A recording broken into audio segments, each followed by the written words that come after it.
Astro is well known for its ability to build fast content driven sites, and it's pretty well documented for how we can get content from a CMS or a blog into your Astro website. But what about assets like images and videos, where if you're managing all your content in Cloudinary, how can I get everything from my media library or my DAM inside of my Astro project? Astro's launched its content layer, which expands upon the Collections API, giving developers an easy way to source content from a variety of sources into the Astro project. So, whether that's in the local content, an API request, or maybe a CMS or DAM like Cloudinary. To make it easier to work with Cloudinary assets in the Astro content layer, we can use the cldAssetsLoader from the Astro Cloudinary SDK, which gives us the ability to really easily define a new collection, getting whatever assets we want into our project. Now, after you have the Astro Cloudinary SDK installed and you have your environment variable set up, we'll head over to the content folder, where if you don't already have one, we'll want to create a new file and call it config.ts. This is where we're going to define all the collections that we want for our Astro project, which includes being able to bring in those resources from our Cloudinary account. The way that this is going to work is we're going to export a new constant called collections, and inside collections, we're going to define whichever collections that we want to source. So for instance, if we want to define a new collection and maybe we call it assets, we can add a new property of assets, and then we're going to now define that collection. So we're going to import the define collection function from Astro content. We're then going to use that define collection function, and inside we're going to pass in an object where we're ultimately going to pass in a loader, which is going to serve as the mechanism for how we get the assets. Now, this is where the cldAssetsLoader comes from the Astro Cloudinary SDK, where we can import the cldAssetsLoader from Astro Cloudinary slash loaders, where then we can use the CLD assets loader and we can start off with the default settings, which is going to grab all the assets from the root folder of your account. Now, this uses the admin API under the hood, so it's also going to be subject to the same limits or defaults of the admin API, including the number of assets it fetches by default.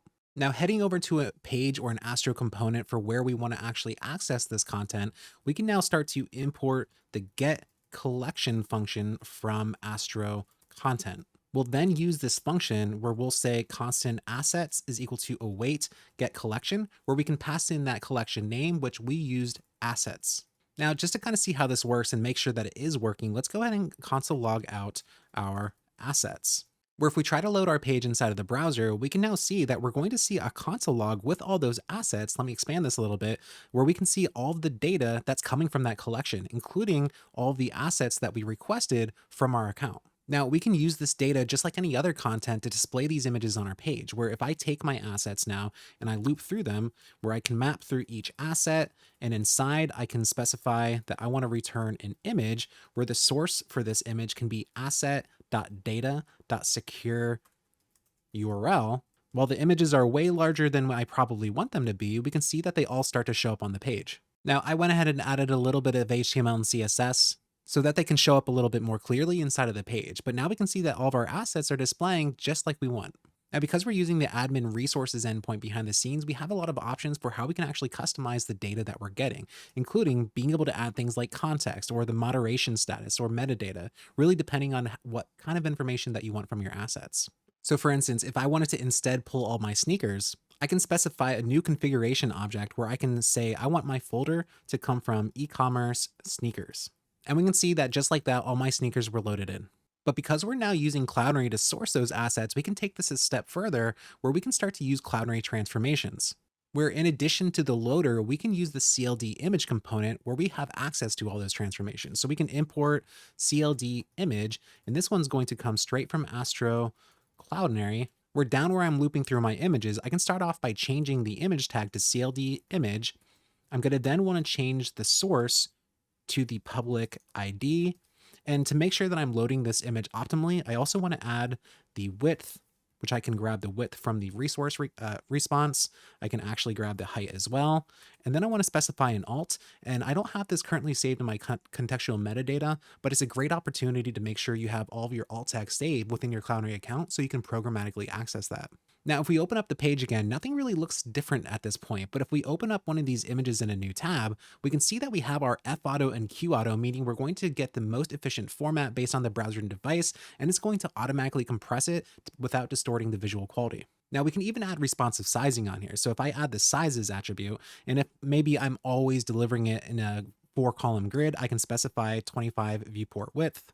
Now, if we look at the page again, we can see again, it doesn't look very different, but if I start to open this up in a new tab again, we can see that we're now specifying a lower width, meaning we're only going to deliver the amount of pixels that we need based off of the size of the browser. And like I mentioned before, we even get access to Cloudinary transformation. So maybe if we want to add a crop of auto, we can specify our sizes as maybe 900 by 900 if we want all of our images to be a square. And if we look at our images, they're now all square, which looks really nice and uniform. Now, the difference here there is we're not actually just hiding the pixels, we're actually cropping those images on the fly. So if we open this up in a new tab, we can see that it's an actual square file. It's not just hiding it with something like CSS. So we're not wasting precious pixels and bandwidth by sending images that are too big for its container. Because we specified a crop of auto, we're also using AI to determine the perfect crop. So no matter which image it is, it's going to determine the subject or the most interesting part of the photo, and it's going to crop it according to that. Now there's a whole lot more you can do with Astro Cloudinary, so head over to the documentation where you can learn more about how you can customize the cldAssetsLoader, as well as being able to see all the options for both images and videos to be able to deliver the best visual experience you can. Next up, let's see how we can upload images and videos to Cloudinary using Astro Forms.